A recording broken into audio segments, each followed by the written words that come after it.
নমস্কার। রম্য গল্পমালায় সকল শ্রোতা বন্ধুদের জানাই স্বাগত।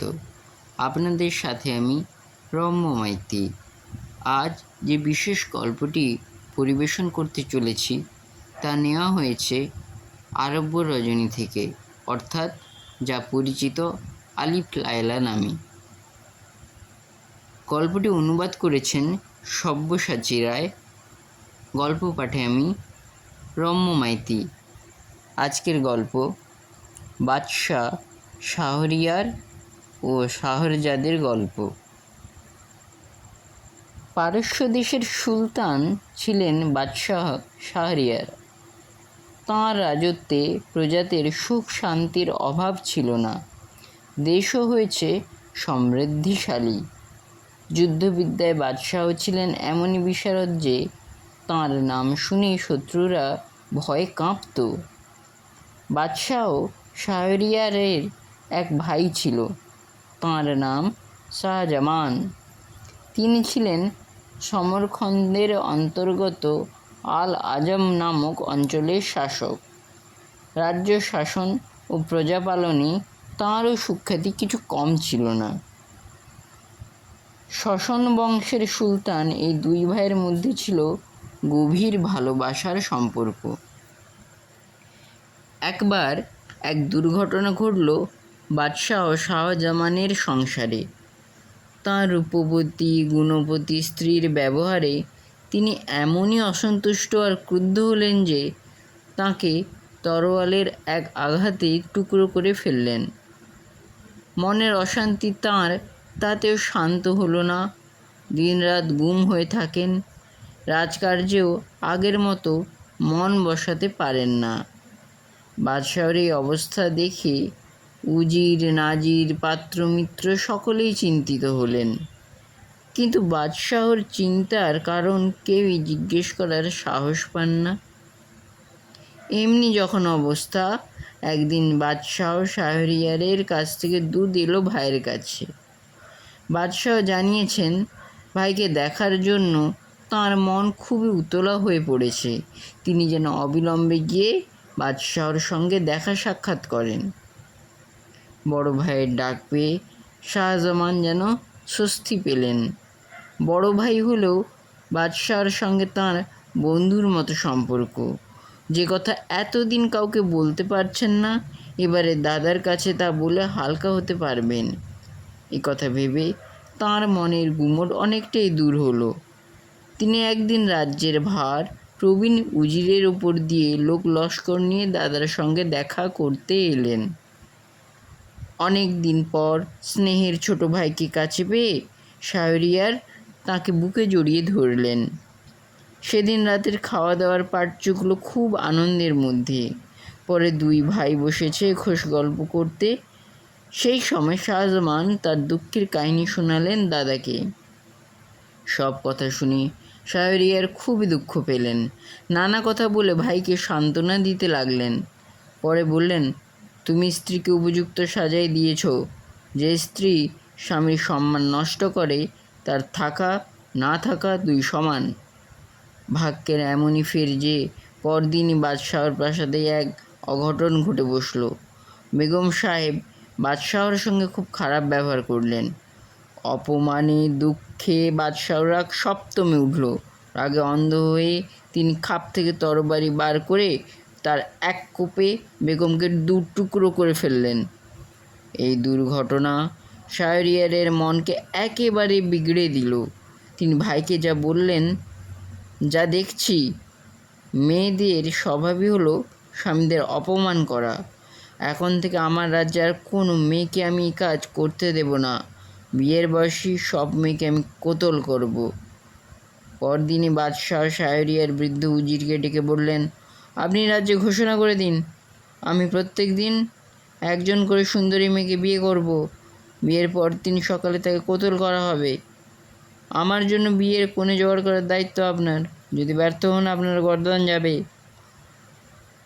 বাদশাহর হুকুমে বৃদ্ধ উজির পরদিন থেকে বিয়ের জোগাড় যন্ত্র করতে লেগে গেলেন। অত বড় রাজ্যে বিয়ের কনের অভাব কী? উজির ভাবলেন, বাদশাহর উদ্ভট খেয়াল দিন কতক পরেই মিটে যাবে। তখন কারো আর হয়রানি থাকবে না। বাদশাহর বিয়ের পর্ব চলতে লাগলো ধুমধাম সহকারে।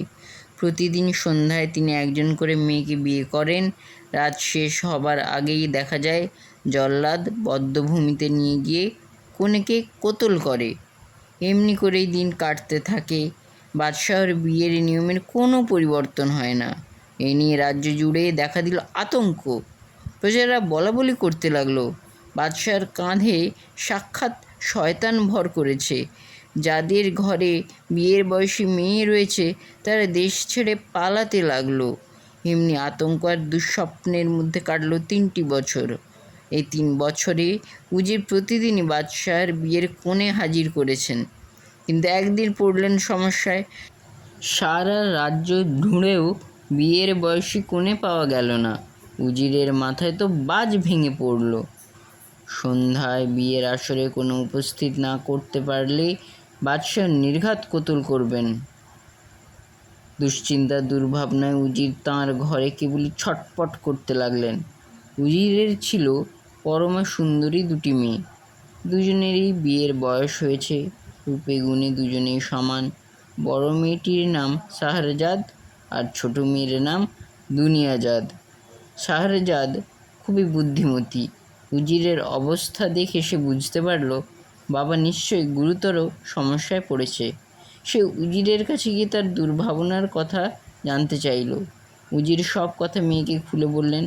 শুনে শাহরজাদ বলল, আব্বা, এই সামান্য বিষয় নিয়ে আপনি ভেঙে পড়েছেন কেন? আমি তো আছি, আমার উপর ভরসা রাখুন। আজই সন্ধ্যায় বাদশাহর সঙ্গে আমায় বিয়ে দিন, দেখবেন আমি ঠিক বেঁচে থাকবো। আর নিহাতি যদি অন্য মেয়েদের মতো আমাকে মরতে হয়, তাহলে এমন কোনো কাজ করে যাব যে এ রাজ্যের আর কোনো মেয়েকে ভবিষ্যতে এভাবে মরতে হবে না। আপনি নিশ্চিন্ত হন, আমার বিয়ের ব্যবস্থা করুন। বৃদ্ধ উজির তার বড় মেয়ের বুদ্ধি ও গুণপনার কথা জানতেন, তাই তার কথায় মনে বল ভরসা ফিরে পেলেন। তিনি মেয়ের বিয়ের তোড়জোড় আরম্ভ করলেন।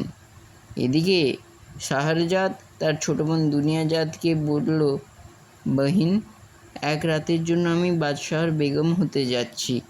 3 বছর ধরে যারা এক রাতের জন্য তার বেগম হয়েছে তারা কেউ আর সকালে বেঁচে থাকেনি। আমারও একই নিয়তি। তবে তুই যদি আমার শেখানো মতো কাজ করতে পারিস তাহলে জল্লাদের হাতে আমাকে মরতে হবে না। দুনিয়াজাদ তার দিদিকে খুবই ভালোবাসে। সে বলল, দিদি, আমাকে কি করতে হবে বলো? তোমাকে বাঁচাবার জন্য দরকার হলে আমি জান দেব। শাহরজাদ বলল, না বোন, তোকে সেসব কিছু করতে হবে না। বিয়ের পর সময় মতো আমি তোকে ডেকে পাঠাবো। তুই কিন্তু ভয় পাবি না, সঙ্গে সঙ্গে থাকবি। আর গিয়ে বাদশার সামনে কিস্সা শোনার আবদার ধরবি। এমন ভাব করবি যেন রাতে বিছানায় শুয়ে কিস্সা না শুনলে তোর ঘুম আসে না। তখন তেমন বুঝলে একটু কান্নাকাটিও করিস, তারপর বাকিটুকু আমি করব। দুনিয়াজাদ বলল, ওইটুকু কাজ কেবল? তুমি ভেবো না দিদি, আমি দেখবে এমন অভিনয় করব, বাদশাহ আমার অভিনয় কিছুই ধরতে পারবেন না। উজির বিয়ের ব্যবস্থার কোনো ত্রুটি করেননি। সেদিন সন্ধ্যা রাতেই বাদশাহ শাহরিয়ারের সঙ্গে শাহরজাদের বিয়ে হয়ে গেল। বিয়ের পর নতুন বেগমকে নিয়ে বাদশাহ তাঁর নিজের মহলে এলেন। সুগন্ধি আতরার গোলাপ জলের গন্ধে মিশে ম ম করছে ঘর। টুকটুকে লাল পুরু গালিচায় পা ডুবিয়ে বাদশাহ ঘরে ঢুকে পালঙ্কে বসলেন। নতুন বেগমকেও পাশে বসালেন। বাদশাহ এবার নতুন বেগমের সঙ্গে গল্প করবেন, কিন্তু শাহরজাদের সুসজ্জিত মুখের দিকে তাকিয়ে তিনি অবাক হয়ে গেলেন। পালঙ্কে বসেই নতুন বেগম তার মেহেদি রাঙানো হাতের আঙুলে মুখ ঢুকিয়ে ফুঁপিয়ে কাঁদছে। বাদশাহ মৃদু গলায় জিজ্ঞেস করলেন, এ কি বেগম, আজকে এমন আনন্দের রাতে তুমি কাঁদছো কেন? তোমার কিসের দুঃখ আমাকে খুলে বলো। তুমি আমার খাস বেগম হয়েছ, তোমার কোনো ইচ্ছাই আমি অপূর্ণ রাখব না। এই বলে বাদশাহ নিজেই তার হাতের রুমাল দিয়ে বেগমের চোখ মুছিয়ে দিলেন। শাহরজাদ তখন বলল, বাদশাহ মেহরবান, আমার একটা ছোট্ট আর্জি যদি পূরণ করেন। বাদশাহ হেসে বললেন, বেশ তো, বলো কি আর্জি তোমার, ভয় কিসের, এক্ষুনি তোমার আর্জি পূর্ণ হবে। শাহজাদ বলল, হুজুর, বাড়িতে আমার একটা ছোট বোন আছে, তার কিস্সা শোনার বড় শখ। রাতে কোলে শুয়ে আমার কাছে কিস্সা না শুনলে তার ঘুম আসে না। আজ রাতে বোনটা কেঁদে কেঁদে হয়রান হবে, তাকে একবার দেখতে বড় ইচ্ছে করছে। আজ রাতের পরে তার সঙ্গে তো আমার আর দেখা হবে না। বাদশাহ শাহরিয়ার হেসে বললেন, এইমাত্র আবদার তোমার? ছোট বোনকে দেখবে তার জন্য কেঁদে বুক ভাসাতে হবে কেন?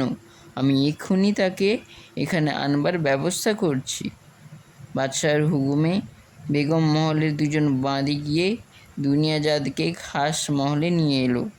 ঘরে ঢুকে দুনিয়াজাত দিদির কোলে ঝাঁপিয়ে পড়ল, ফুলে ফুলে কাঁদতে লাগলো। অনেক আদর সোহাগ করে শাহজাদ বোনকে শান্ত করলো। তারপর বলল, ওঠ বোন, দেখ কে বসে আছেন আমার পাশে। দুনিয়াজাত দিদির কথা যেন শুনতেই পেল না। সে মুখ তুলে দিদির গলা জড়িয়ে ধরে বলল, দিদি, আমাকে তুমি আজ কিস্সা শোনাবে না? রোজ রাতে কত কিস্সা শুনে তুমি আমাকে ঘুম পাড়াও, আজ আমাকে কে কিস্সা বলবে? শাহজাদ বোনের মাথায় হাত বুলিয়ে বলল, বোন, আজকের রাতটা যে অন্য রাতের মতো নয়। এটা বাদশাহর খাস মহল। বাদশাহ হুকুমদার, হুকুম না করলে আমি তো তোকে কিস্সা বলতে পারবো না। দিদির কথা শুনে দুনিয়াজাত ফুঁপিয়ে কাঁদতে লাগলো। তারপর বাদশাহর দিকে তাকিয়ে বলল, খোদাবন্দ, আপনি দিদিকে বলুন না কিস্সা বলতে। বাদশাহ শাহরিয়ার নিজে গল্প শুনতে খুবই ভালোবাসেন। দুনিয়াজাতের আবদার শুনে তিনি খুশি হলেন। ভাবলেন, ভালোই হলো, তাকে সঙ্গে নিয়ে গল্প শোনা যাবে। বাদশাহ বললেন, বেগম, শুরু করো তোমার কিস্সা। আজ তোমার কিস্সার শ্রোতা আমরা দুজন। বাদশাহর হুকুম শুনে দুনিয়াজাত আহ্লাদিত হলো। সে তার দিদির কোল ঘেঁষে বলল, এবারে বলো দিদি, কিস্সা বলো। বিখ্যাত আরব্য রজনীর গল্পের শিকলি এভাবেই শুরু হয়েছে, একের পর এক চমকদার গল্প। রাতভর গল্প বলেছে শাহজাদ। তার গল্পের এমনই জাদু যে কখন রাত শেষ হয়ে গেল বাদশাহ বুঝতেই পারলেন না। মন্ত্রমুগ্ধের মতো গল্প শুনে গেলেন। পূবের আকাশে যখন প্রভাতী আলোর রক্তিম রেখা দেখা দিল, শাহজাদ বললেন, খোদাবন্দ, রাত তো শেষ হয়ে গেল। চমকে উঠে বাদশাহ বললেন, কিন্তু তোমার গল্প যে শেষ হলো না বেগম। গল্পের শেষ অংশ না শোনা অবধি বাদশাহর স্বস্তি নেই। তীব্র কৌতূহল তাঁর মনে। কিন্তু গল্প শুনতে হলে শাহজাদকে তো জল্লাদের হাতে তুলে দেওয়া চলে না। গত 3 বছরের নিয়ম ভঙ্গ করে তাকে বাঁচিয়ে রাখতে হয়। শেষ পর্যন্ত শাহজাদের গল্পেরই জয় হলো। বাদশাহ বললেন, হোক রাত শেষ, আমি তোমার গল্পের শেষ পর্যন্ত শুনব। শাহজাদকে আর মরতে হলো না। এরপর থেকে প্রতি রাত্রেই সে বাদশাহকে গল্প শুনিয়েছে। কিন্তু তার সব গল্পই রাত শেষ হওয়া পর্যন্ত অসমাপ্তই থেকে যায়। বাদশাহ গল্পের শেষ অংশ না শুনে পারেন না। এভাবে রাতের পর রাত কেটে গেল।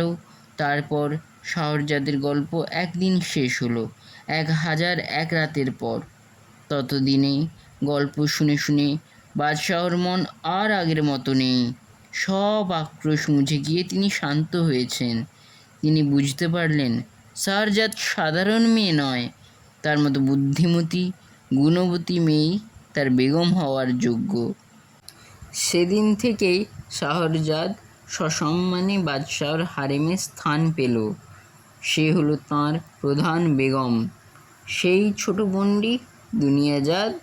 বাদশাহ তারও বিয়ে দিলেন ছোট ভাই সুলতান শাহজামানের সঙ্গে। বাদশাহ শাহরিয়ার 1001 রাত ধরে বেগম শাহজাদের কাছে গল্প শুনেছিলেন। সেসব গল্পই নাম নিল আরব্য রজনীর গল্প, অর্থাৎ 1001 রজনীর গল্প। কেমন লাগলো আজকের এই গল্প কমেন্ট বক্সে অবশ্যই লিখে জানান।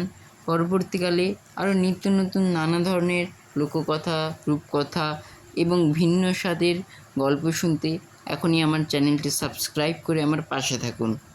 ধন্যবাদ।